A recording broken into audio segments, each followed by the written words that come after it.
Assalamualaikum warahmatullahi wabarakatuh. Alhamdulillahirabbil alamin. Wassalatu wassalamu ala asyrafil anbiya'i wal mursalin wa ala alihi washabihi ajmain. Bismillahirrahmanirrahim. La yadurru ma ismihi syai'un fil ardi wa la fis sama' wa huwas samiul alim. Amma ba'd. Alhamdulillah, kita teruskan lagi dalam halal dan sihat untuk siri-siri yang seterusnya ini. Kita masih lagi membincangkan di bawah kategori herba. Untuk kali ini saya memilih keluarga halia. Keluarga halia, sebab bila disebut keluarga halia ini ada kunyit, ada apa juga yang seakan-akan seperti halia. Halia ni memang banyak juga digunakan dalam masakan, kan. Biasanya masakan Cina, masakan India, termasuk juga masakan Melayu, banyak orang dia buat sup semuanya menggunakan halia. Kalau kita lihat sejarah halia ni, dia datang daripada negara, sama ada negara India atau juga negara Cina, yang mula-mula masyarakat menggunakan halia ni. Baik, kalau kita lihat halia ni, kalau dalam bahasa Arab disebut sebagai zanjabil, zanjabil. Dan juga ada juga yang mengatakan bahawa dia juga berkemungkinan dan juga berasal daripada perkataan Sanskrit Singabera. Baik, halia juga disebut dalam Al-Quran Karim dalam surah Al-Insan ayat yang ke-17. Surah Al-Insan ayat yang ke-17. Lihat ni. Ba'da a'udzubillahi minasyaitonir rajim. Wa yusqauna fiha ka'san kana mizajuha zanjabila. Mereka diberi minum dengan piala berisi arak yang campurannya ialah halia. Baik.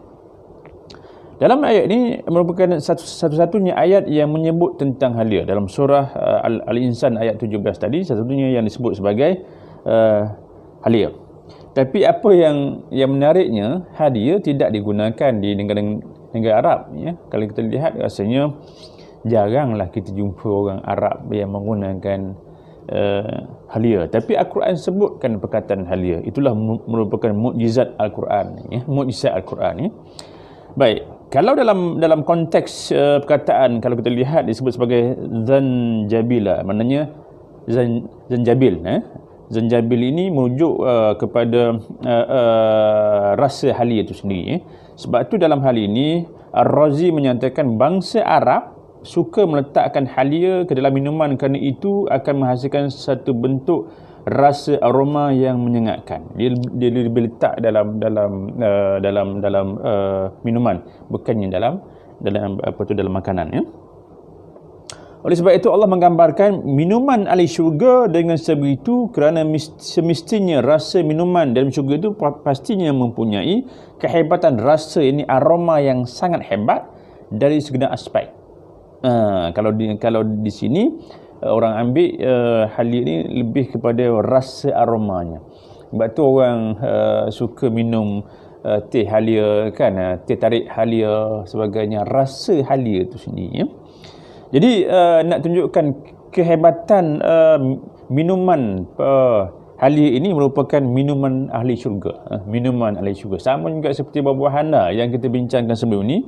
Buah-buahan adalah buah-buahan yang dimakan oleh ahli syurga. Sebagaimana yang saya sebutkan pada siri-siri yang lepas. Pilih rujuk dalam channel Ustaz Melihara tu, siri-siri yang lepas semuanya disebut sebagai makanan ahli syurga tentang buah-buahan. Baik, itulah juga digambarkan oleh Ibnu Abi Ad-Dunya dalam kitab Syifah Al-Jannah.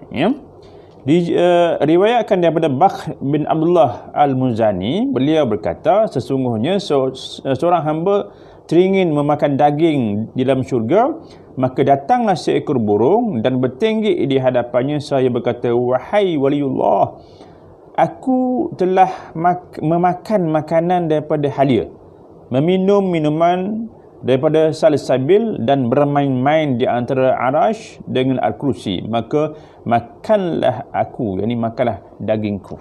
Disebutkan sebenarnya burung ni pun juga kita makan makanan yang dibuat daripada halia.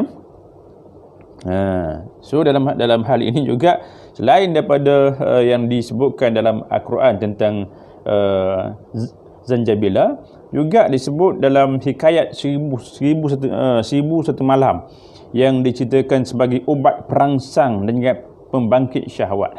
Juga disebutkan dalam hikayat 1001 malam, ya. Baik, sebab ialah kalau kita lihat rasa halia ni dia agak rasa macam berangin, macam pedas, tajam, itu rasanya. Sebab tu kita lihat terdapat beberapa spesies halia yang banyak digunakan dalam bukan setakat makanan, termasuk juga dalam perubatan. Banyak, ya. Selain daripada halia makan, ada juga ialah anak beranak halia ni macam juga kunyit, halia bara, lengkuas. Sebab tu zaman-zaman PKP ni ketua keluarga kadang-kadang silap, yang mana satu halia, yang mana satu lengkuas, yang mana satu kunyit, ya. Jadi isteri duk pesan lainlah yang dibeli, ya. Baik, kalau kita lihat dari sudut perubatan, memang banyak kelebihan-kelebihan yang ada pada halia. Sebab tu terlihat hari ini minuman halia telah dibuat secara komersial yang boleh menjana ekonomi, kan. Ada yang buat halia yang dicampurkan dengan cuka sebagainya untuk nak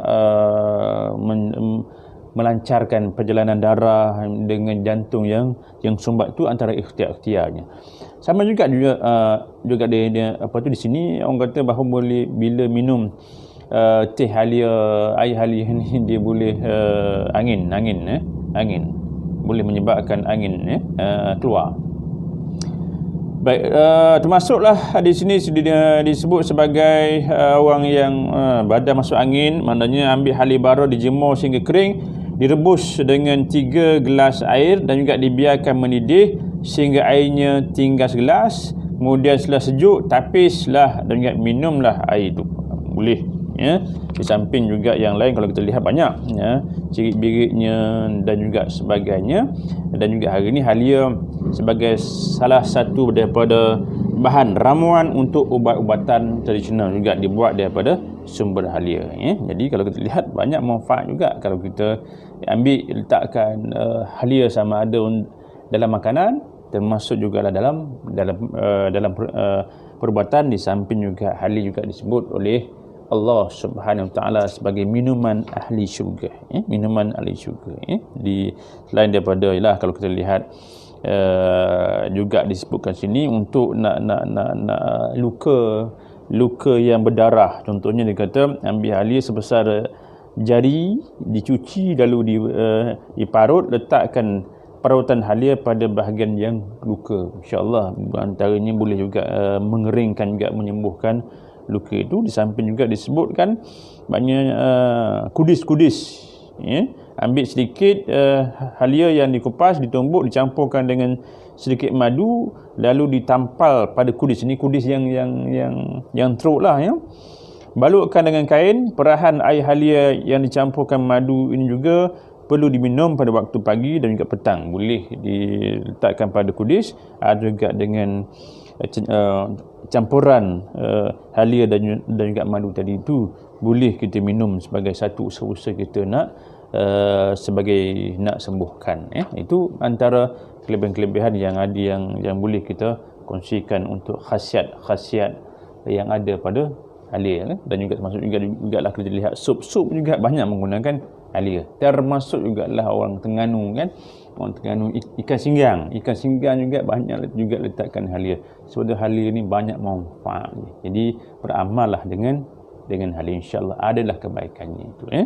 Jadi kalau nak tahu buah-buahan dan juga yang telah saya ceritakan sebelum ni, pergilah kepada channel Ustaz Amri Halal dan juga anda boleh lihat di situ, insya-Allah, ya. Dan juga lepas ni juga saya akan kongsikan bagaimana halia sekarang orang letakkan dengan cuka. Nanti saya akan ceritakan bagaimana cuka khasiat, dan juga ada cuka yang halal, ada cuka yang haram. Yang tu perlu juga kita tahu. Sekian, Assalamualaikum warahmatullahi wabarakatuh.